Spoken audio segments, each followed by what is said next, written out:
आज हम बात करने वाले हैं सबसे डरावने टॉपिक के बारे में, दैट इज़ रिवीजन।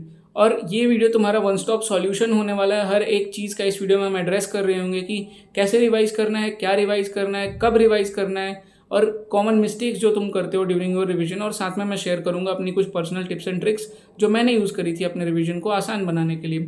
तो चलो शुरू करते हैं। और यकीन मानो ये वीडियो बहुत सारे यूट्यूबर्स से तो बहुत अच्छी होने वाली है। एटलीस्ट ऐसे यूट्यूबर्स से जो आपको कहते हैं कि फिजिक्स में वन शॉट देख लो सिलेक्शन हो जाएगा, इनसे तो बहुत बेटर चीज़ें मैं तुम लोग को यहाँ पे बताने वाला हूँ। चलो शुरू करते हैं। सबसे पहले कि ड्यूरेशन तुमको अपना एक सेलेक्ट करना पड़ेगा अपने रिवीजन के लिए कि कितने ड्यूरेशन में तुमको चीज़ों को रिवाइज करना है और क्या रिवाइज करना है। तो ये हमारा आता है step 1, that is goal setting के अंडर। गोल सेटिंग में तुमको सबसे पहले ड्यूरेशन सेलेक्ट करो। जैसे हमने सेलेक्ट किया कि हमको एक वीक में रोज़ हम 2 आवर्स ईच देंगे, और ऐसा शॉर्ट ड्यूरेशन ही सेलेक्ट करना। तुम एक महीने का प्लान बना के नहीं चल सकते हो, तुमसे फॉलो नहीं होगा। रियलिटी जानो, आइडियल सिचुएशन कुछ नहीं होता। तो एक ड्यूरेशन हमने रख लिया कि एक वीक में 2-2 घंटे देंगे, हमारा मतलब 14 घंटे हम रिविजन को देंगे रोज़, मतलब एक वीक का। फिर हमने चैप्टर सेलेक्ट किया, दैट इज़ एनएलएम सेलेक्ट कर लिया और काइनेमेटिक्स सेलेक्ट कर लिया। जस्ट फॉर एग्जांपल मैं तुमको बता रहा हूँ। अब इसमें भी तुमको पता है काइनेमेटिक्स बड़ा चैप्टर है तो 8 घंटे तो इधर लग ही जाएंगे आराम से, और एनएलएम में चलो 6 घंटे लग रहे। तो ऐसे हमने चैप्टर सेलेक्ट कर लिया, हमने ड्यूरेशन सेलेक्ट कर लिया, हमारा गोल सेट हो गया कि इस वीक में हमें ये चीज़ को रिवाइज करना है। नेक्स्ट स्टेप है कि द अप्रोच क्या रहनी चाहिए रिवीजन की। तो देखो, मैंने पर्सनली रिवीजन को 3 फेजेस में बांटा था, और मैं तीनों आपको सब्जेक्ट वाइज वो डिफरेंट होते हैं। तो मैं एक एक सब्जेक्ट का आपको बताने वाला हूँ, आप इसको ध्यान से सुनना, और इससे एक्स्ट्रा कुछ करने की ज़रूरत है नहीं आपको। सबसे पहले अगर हम बात करें फिजिक्स की, तो फिजिक्स में फेज़ 1 ऑफ द रिवीजन में आपको करना है अपने क्लास नोट्स और क्लास नोट्स के क्वेश्चंस। सिमिलरली अगर हम जाएँ फेज़ 2 में, तो फेज़ 2 में आपको करना है 38 ईयर्स PYQ। अब अगर किसी के पास 38 ईयर्स PYQ की बुक नहीं है तो मेरा टेलीग्राम चैनल ज्वाइन कर लेना, मैं वहाँ से तुम लोग को दिला दूंगा। नेक्स्ट है कि फेज़ 3 में तुमको करने हैं ढेर सारी question practice from relevant sources. ये चीज़ लिखना बहुत ज़्यादा इंपॉर्टेंट है कि कुछ एक रिलेवेंट सोर्स होना चाहिए जहाँ से तुम करो। अब तुम पूछोगे भैया क्या रिलेवेंट सोर्स है, तो है वो तुम्हारा मॉड्यूल प्लस DPP। इससे एक्स्ट्रा कुछ करने की आवश्यकता नहीं है, कहीं भागने की आवश्यकता नहीं है। मॉड्यूल करो, DPP करो। देखो, मैक्सिमम 10-20 चीज़ें एक एक बार करने से बेटर है एक चीज़ को 2 बार 3 बार करो, वो बहुत ज़्यादा अच्छा रहेगा तुम्हारे लिए। तो फिजिक्स का ये हो गया। फिजिकल केमिस्ट्री का क्या है कि physical chemistry will be same as of physics. तो फिजिक्स और फिजिकल केमिस्ट्री हमारी डन होती है। नेक्स्ट अगर हम बात करें ऑर्गेनिक एंड इनऑर्गेनिक की, तो इनका फेज़ 1 ऑफ द रिविजन में तुमको करना है सबसे पहले अपने क्लास नोट्स। अब it includes the question of the class notes obviously. उसके बाद NCERT, पूरा NCERT की रीडिंग और NCERT का इंडेक्स क्वेश्चन, NCERT का सॉल्व एग्जाम्पल, NCERT की बैक एक्सरसाइजेस। फेज़ 2 में तुम लोग को 2 चीज़ें करनी है, 38 ईयर्स PYQ करो और NCERT एग्जाम्पलर करो। फेज़ 3 में अगेन तुमको, अब उसके बाद अगर इतना तुम्हारा हो गया तो उसके बाद क्वेश्चन प्रैक्टिस करो। बहुत सारे सोर्सेज हैं जो रिलेवेंट है, जो नीट के लेवल के क्वेश्चन बनाते हैं वहाँ से। एंड एट द एंड अगर हम बायोलॉजी की बात करें, तो बायोलॉजी में बस 2 चीज़ ही हैं जो तुम लोगों को करने की ज़रूरत है। पहली है कि NCERT को रीडिंग, और दूसरा है कि NCERT बेस्ड क्वेश्चंस। यहाँ मैं लिखता हूँ, एक सेकेंड, NCERT बेस्ड क्वेश्चंस। पर देखो, मैंने यहाँ लिखा है कि जो NCERT रीडिंग है वो ज़्यादा इंपॉर्टेंट है rather than practicing NCERT questions. तो NCERT की रीडिंग में तुमको ज़्यादा टाइम लगाना है। देखो, क्वेश्चन प्रैक्टिस ऐसे सब्जेक्ट्स में इंपॉर्टेंट हो जाती है जो एप्लीकेशन बेस्ड है, लाइक फिजिक्स हो गया, फिजिकल केमिस्ट्री हो गया, ऑर्गेनिक इनऑर्गेनिक भी एक तरह से हो गया।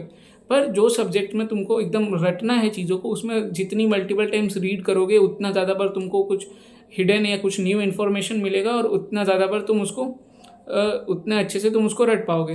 क्योंकि देखो, जैसे इस बार 2-3 क्वेश्चन, 1-2 क्वेश्चन जो आए थे, जैसे वो रिडक्शनिस्ट बायोलॉजी वाला क्वेश्चन, तो वो कहीं किसी भी कोचिंग के टेस्ट में नहीं पूछा गया, कहीं नहीं था।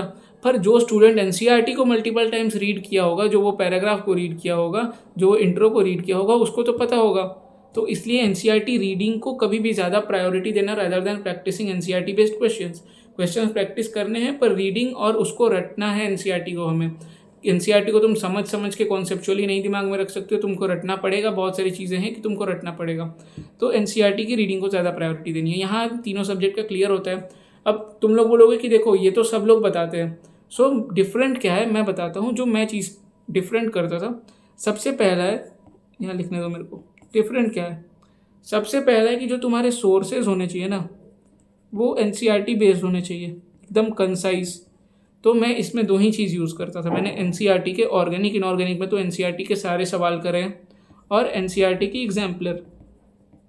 इन दोनों को करने के बाद बहुत ज़्यादा कॉन्फिडेंस आ जाता है खुद के अंदर। तुम लोग करके ट्राई कर सकते हो। सबसे पहली चीज़ तो ये हो गई डिफरेंस में। दूसरा डिफरेंट चीज़ जो है कि 15 मिनट्स, मैं सोने से पहले 15 मिनट्स स्टेटमेंट और एआर बेस्ड क्वेश्चंस प्रैक्टिस करता था। मोस्टली मैं नीट प्रेप की वेबसाइट पे प्रैक्टिस करता था जो फ्री में है, और वहाँ से तुम लोग भी कर सकते हो। तो क्योंकि अब सोने में बेड पे चला गया तो पेन पेपर तो लेके जाता नहीं था, और ऐसे तुम मैक्सिमम लोग यूट्यूब वगैरह देखते देखते सोते होगे। मैं वहाँ ये चीज़ नहीं करके मैं ये स्टेटमेंट बेस्ड क्वेश्चंस और एआर, मतलब यूट्यूब वगैरह मैं भी देखता था, पर वहाँ सोने से 15 मिनट्स पहले का मेरा ये रोज़ का था, जो तुम लोग भी कर सकते हो। ठीक। थर्ड थिंग है डिफरेंस जो बनाती है, कि बहुत सारे मैं क्विजेस और पोल्स अटेंड करता था, जो कि टेलीग्राम पे मैंने बहुत सारे ग्रुप्स ज्वाइन कर रखे थे, ये नीट बेस्ड, जहाँ क्विजेस वगैरह चलते रहते थे।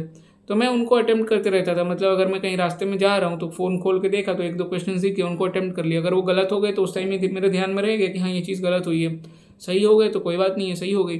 तो ये एक एक्स्ट्रा चीज़ कर सकते हो तुम, कि क्विज पोल्स वगैरह अटेंड करो, 15 मिनट्स का वो करो, और अपने सोर्सेज को एनसीईआरटी बेस्ड रखो। तो that is the different thing that I use to do during my preparation, and you can also do.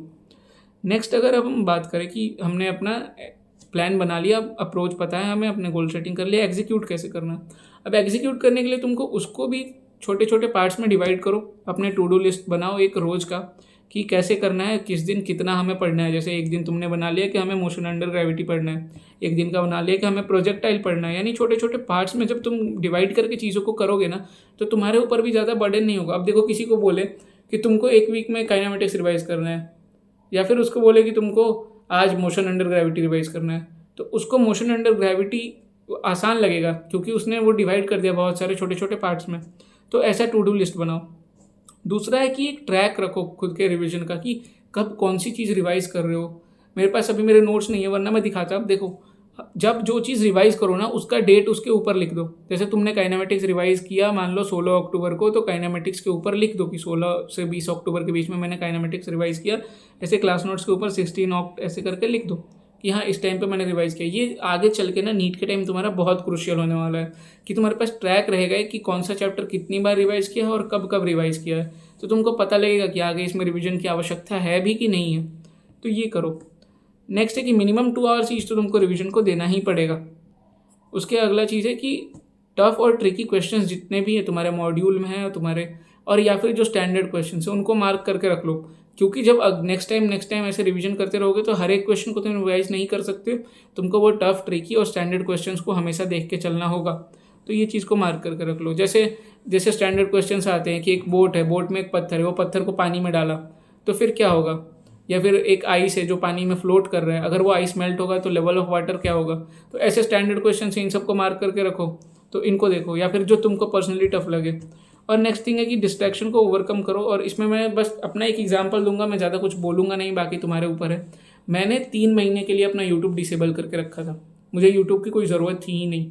और मतलब कुछ लेक्चर्स वगैरह होते थे तो मैं टेलीग्राम से देख लेता था। मैं ऑब्वियसली एमआर सर के लेक्चर्स वगैरह लेता था तो मैं टेलीग्राम से लेता था। बाकी सबसे ये क्रूशियल महीने जो होते हैं ना सबसे ज़्यादा, इनमें ही मैंने नवंबर, दिसंबर और जनवरी, ये 3 महीने तक अपना यूट्यूब कम्प्लीटली डिसेबल रखा था। फरवरी से मेरे को वापस नीड हुई, जब नीट का फॉर्म आया था 8 या 9 फरवरी को नीट का फॉर्म जब रिलीज़ हुआ था, तो उसके बाद चीज़ें देखनी थी, तो तब मैंने वापस यूट्यूब को इनेबल किया था। पर ये 3 महीने मैंने डिसेबल करके रखा था। और बाकी तुम्हारी मर्जी, मैंने बस तुम लोग को एक बता दिया कि कैसे अपने डिस्ट्रैक्शंस को अलग करें। नेक्स्ट ये है वाई टू रिवाइज, मैंने लिख के लाया था, पर ये तुम लोग बस एक बार पढ़ लेना, मैं इसमें टाइम वेस्ट करूँगा नहीं। एक ये चीज़ इंपॉर्टेंट है कि जब तुम बार बार रिवाइज करोगे ना, एनसीईआरटी वगैरह पढ़ोगे, तुमको बहुत सारा नया कंटेंट और बहुत सारा हिडन लाइंस तुमको देखने को मिलेगा। तो वो चीज़ क्रूशियल हो जाती है मल्टीपल रिवीजन करने का। एक ये फ़ायदा होता है। वैसे चाहो तो तुम कोई एक बायो का चैप्टर आज पढ़ रहे हो, फिर सीधे तुम अप्रैल में भी पढ़ सकते हो, तो कोई दिक्कत नहीं है, तुमको याद रहेगा। पर पहली बार जितना पढ़ा उतना ही तुमको आखिरी बार भी याद रहेगा। लेकिन अगर तुम पढ़ते रहोगे तो तुम्हारा वो चैप्टर का नॉलेज इंक्रीज होते रहेगा, तो तुमको वो चीज़ बाद में ज़्यादा देर के लिए याद रहेगी। तो एक ये है कि हिडन चीज़ें मिल जाएंगी, और नेक्स्ट जब रिवीजन करते रहोगे तो कम टाइम लगेगा। जैसे मैंने जब रिवीजन शुरू किया था तो मेरे को बायोलॉजी का एक चैप्टर पढ़ने में 3-3 घंटे 4-4 घंटे लग जाते थे, पर एट दी एंड जब आया तो मैं तुम लोगों को बोलूँगा, तुम लोग भरोसा करो या ना, मैंने एक दिन में पूरी 11th की एनसीईआरटी और 12th की एनसीईआरटी का हर एक पन्ना पढ़ा था। हर एक पेज पे मैंने जो भी अपना चीज़ मार्क किया था वो सब पढ़ा था और हर एक लाइन पढ़ी थी मैंने। मतलब चाहे मैंने ज़ोर ज़ोर से पढ़ी, ऐसे तेज़ी तेज़ी में पढ़ी, पर मैंने पढ़ा था, क्योंकि नीट के एक दिन पहले ऐसा मैं गो थ्रू एक बार कर लेता हूँ तो पूरा मेरे को कॉन्फिडेंस रहता है कि हाँ अब मुझे सब चीज़ आती है। और मैंने 356 स्कोर किया था बायोलॉजी में। तो इसलिए रिविज़न करते रहो ताकि जब नीट आए तो तुम बस आधे घंटे 15 मिनट में कोई भी चैप्टर रिवाइज कर सकते हो। तो इसलिए रिविज़न बहुत ज़्यादा इंपॉर्टेंट हो जाता है। ठीक है, अब कुछ टिप्स एंड ट्रिक्स हैं जो ये तुम लोग को मोस्टली पता होगी, बट मैं थोड़ा सा एक बार बता देता हूँ कि स्पेस्ड रिपीटिशन, यानी कि तुम लोगों को एक एक टाइम के बाद चीज़ों को रिपीट करना है। ठीक, जैसे कि एक कर्व होगा, फॉरगेटिंग कर्व। यहाँ क्या होता है कि हम जो कुछ भी पढ़ते हैं वो हम नेक्स्ट डे ही उसका 50% भूल जाते हैं। तो वो इसीलिए तुमको कहा जाता है कि तुम जो आज क्लास कर रहे हो क्लास को सेम डे रिवाइज कर लो, ताकि तुमको उसके आगे का याद रहेगा। तो इसके लिए स्पेस्ड रिपीटिशन ज़्यादा ज़रूरी है। एक्टिव रिकॉल करो। अब एक्टिव रिकॉल के लिए बायोलॉजी के लिए तुम्हारे पास बायो हैक है। मैं अगेन तुम लोग को खरीदने के लिए नहीं कह रहा हूँ, मेरा टेलीग्राम चैनल ज्वाइन कर लेना, वहाँ मैं तुम लोग को प्रोवाइड करा दूंगा। तो बायो हैक है तुम्हारे एक्टिव रिकॉल के लिए।